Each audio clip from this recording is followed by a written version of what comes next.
Welcome back to CUTV News Center. I'm Andy Hughes with your sports report. The California Vulcans women's basketball team traveled to Indiana, Pennsylvania to take on the Crimson Hawks at the Kovalchik Convention and Athletic Complex in a crucial PSAC West matchup. Coming off of a big win over Gannon, the Vulcans were looking to make it 2 in a row against IUP. Let's take a look at the highlights. I see the two teams there getting ready for this one. Right off the bat here in the first half, Marina Matthew from way downtown sinks that three-pointer, and that would give IUP an early 12-9 lead. But California would get a response here as Kate Speedbaum finds this one and gives it to Ashley Hines. She gets the layup. That is good for the 12-11 game. Now we move on to the second half now, 48-47 IUP. Lindsay Stamp makes that shot to give IUP a 3-point lead. Shortly after that, though, with under a minute to go, California looking to answer that one as Raya Gadsden is found beyond the three-point line, makes that one as that would tie the game at 50 with 45 seconds to go. This one would need to go to overtime.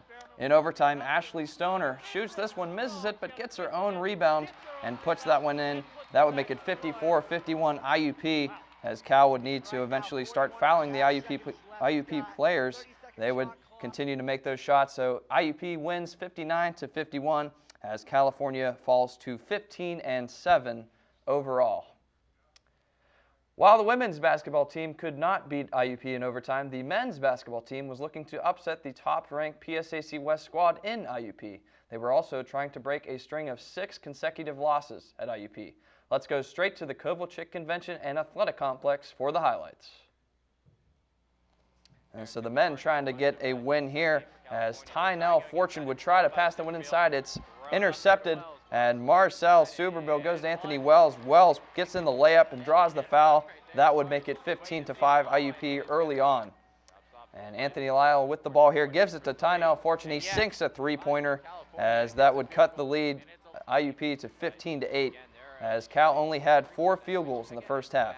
Pick it up here in the second half. Anthony Wells wasn't done as he sinks another three-pointer. That gave IUP a 14-point lead. As Cal kept fighting back, though, as Jake Jakubik gets that layup. That would cut the deficit to 12. But Marcel Suberbill here, as you'll see, fakes the third three-point shot, gets the jumper. That made it 70-53, 17-point lead. California would try to get some points there at the end, but IUP steals the ball. They will just hang on, and they will get the victory. They go on to win by the score of 70-53. California falls to 9-13 on the season, and as they have lost their last 7 road games at IUP. Although spring workouts for the Cal U football team don't kick off for another 6 weeks, the Vulcans are looking ahead to the 2013 following National Signing Day. CUTV's Creighton Rabs offers a look inside at the recruiting process. 30 future Vulcans signed national letters of intent last week. Cal U head coach Mike Keller spoke to CUTV about the recruiting process. We felt that we needed to get more depth, on both sides of the ball. We felt that our overall needs is we wanted to get back to the days where our team speed was superior than everyone else's. With our recruiting process, we were talking about just getting bigger and faster and don't worry about position-specific needs. One of those positions is safety with the graduation of All-American Rontez Miles. Felt we needed to sign at least 1 or 2 safeties to replace Rontez. We have 3 seniors returning next year.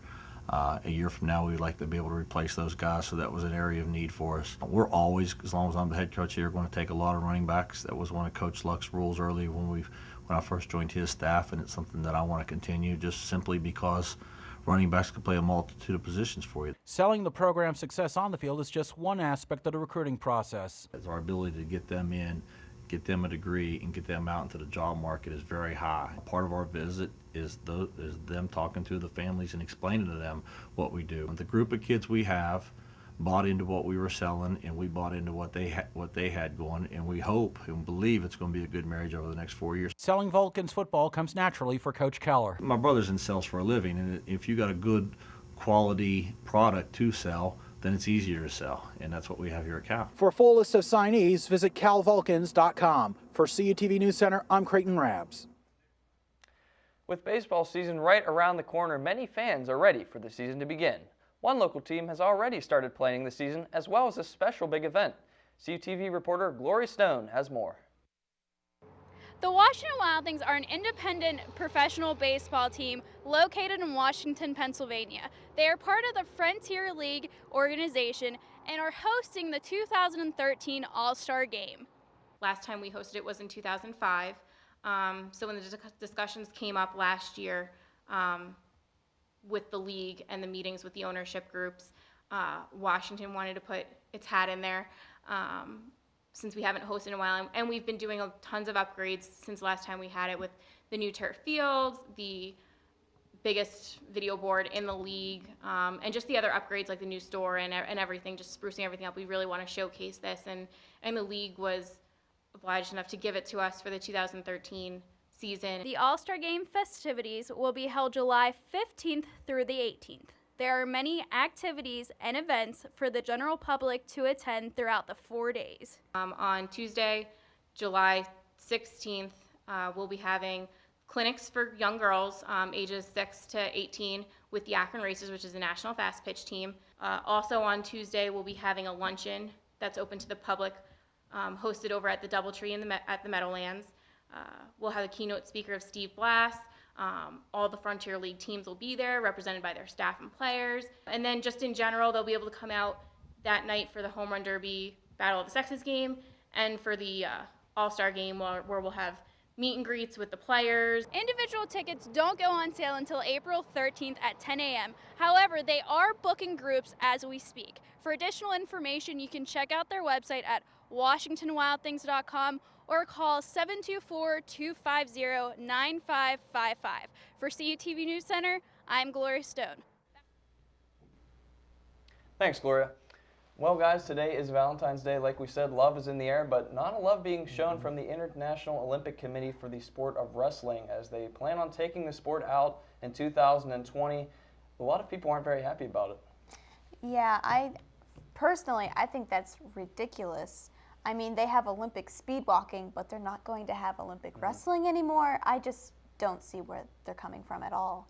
I know, one of the original sports from the very beginning of all Olympics in ancient Greece, so tough to see that when you have rhythmic gymnastics and not wrestling in the Olympics. Still a possibility that they'll take it out. Yeah, certainly. They also took out baseball, America's pastime, so a lot of traditional games being taken out. We'll have to see how these people react to it. All right, well, thanks, Andy. Always good stuff. And finally, tonight, in honor of St. Valentine's Day, we offer this simple gift of love and devotion.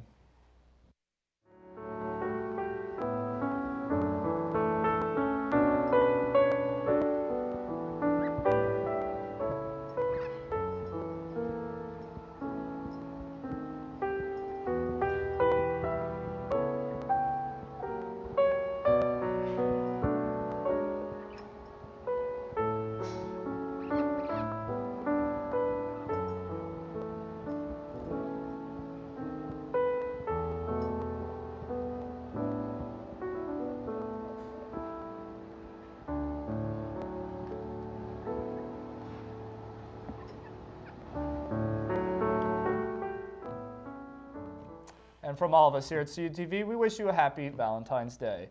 That'll do it for this week's edition of News Center. Be sure to check out our live video feed on our website, cutv.calu.edu/live. Thanks for watching, and have a great week.